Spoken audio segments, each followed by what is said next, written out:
Bonjour Tariq Ramadan.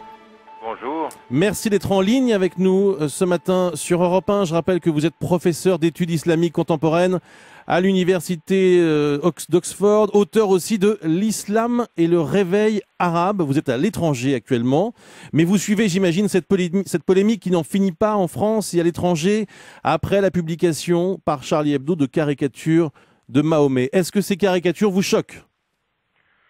Non, écoutez, plus rien ne me choque venant de Charlie Hebdo. Je veux dire que de ce point de vue-là, j'ai pas véritablement été choqué. Vous savez, j'étais aux États-Unis la semaine dernière et j'ai participé à tout le débat qui était lié à cette vidéo sur Internet, à l'appel qu'il fallait faire aux femmes et aux hommes et aux musulmans à travers le monde de calmer les choses, de prendre de la distance, de ne pas réagir à une provocation, à des intentions d'un groupuscule derrière, parce que c'est pas l'État américain, c'est un groupuscule derrière qui cherche effectivement à promouvoir le conflit. Alors, revenons sur Charlie Hebdo si vous voulez bien.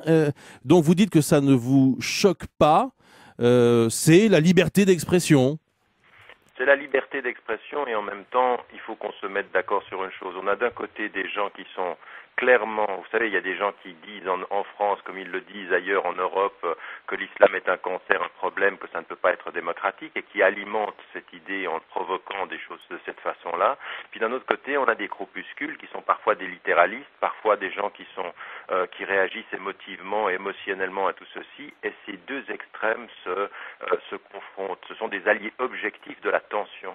Et vous avez à côté de ceci des gens comme Charlie Hebdo, qui sont, je suis désolé, un peu opportunistes, qui se font de la publicité un tout petit peu facile, ils nous l'ont déjà fait, en alimentant et en rajoutant. Alors j'ai entendu tout à l'heure des témoignages que vous aviez de personnes, de Français musulmans, et qui disaient qu'on en a marre, quoi. Il faut dépasser tout ceci. Malheureusement, Charlie Hebdo surfe sur la vague, fait du bruit, et on a envie de dire aux gens de Charlie Hebdo, certes, votre liberté d'expression, mais dans le contexte actuel, après ce qui vient de se passer, la mort d'un ambassadeur en Libye, des tensions partout dans le monde, majoritairement musulman, il faut dire aux populations effectivement qu'elles ont tort de réagir émotionnellement. Mais quand on sait ce qui se passe... Oui, mais Tariq Ramadan, il faut créer un calendrier, les jours où on a le droit de se moquer de l'islam. On va jamais s'en sortir.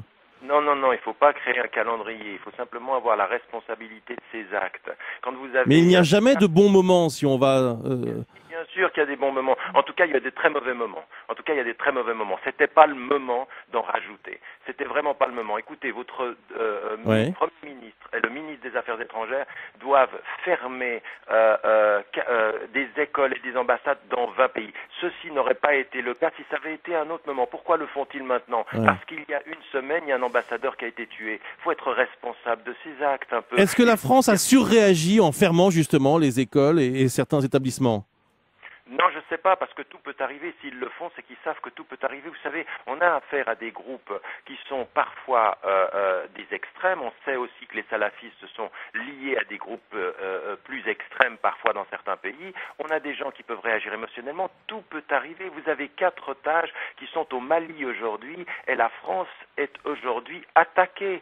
C'est pas le moment d'en rajouter. Et on ne peut pas simplement, assis du haut de son fauteuil confortable en France, dire la liberté d'expression, je fais ce que je veux. On a la responsabilité de ces libertés, on a la responsabilité de ces droits, et on n'expose pas les gens de cette façon-là. Vous avez entendu Tariq Ramadan, en Tunisie qui disent à Charlie Hebdo, mais soyez responsable, enfin. Tariq Ramadan, si on n'en rajoute pas, donc à ce moment-là, on ne va pas manifester samedi à Paris. Il y a plein d'appels à manifester depuis plusieurs jours, notamment sur Internet. Vous dénoncez ces appels? Complètement, je pense que attaquer en justice Charlie Hebdo, manifester dans les rues de France, c'est totalement contre-productif. La seule attitude noble, c'est en face de la provocation de ceux qui cherchent à développer une islamophobie en France, ou de Charlie Hebdo qui surfe sur la vague, c'est ignorer ces attaques, regarder au-dessus en disant nous sommes français, nous sommes pour l'avenir de la France, et tous ceux qui essayeront par de la provocation ou en surfant sur la vague, soi-disant en utilisant la la liberté d'expression, notre réponse c'est soit nous vous ignorons dans votre haine et nous construisons avec les Français de toutes les confessions ou sans confession qui décident de vivre ensemble. Donc il ne faut absolument pas manifester, pas répondre, être dans le calme. Et il appartient aux élites et aux savants et aux intellectuels musulmans, de ceux qui sont les leaders d'organisation, de dire avec force ceci, que même si notre cœur blessé, notre intelligence doit avoir la dignité de ne pas répondre et de regarder au-delà. Ça, c'est la réponse qu'il faut donner. Et puis il faut, avec vous aussi journalistes, dire à Charlie Hebdo un peu de responsabilité dans l'usage de vos droits, car il se pourrait que des droits mal utilisés produisent la fracture sociale. Tariq Ramadan en direct sur Europe 1. Merci à vous.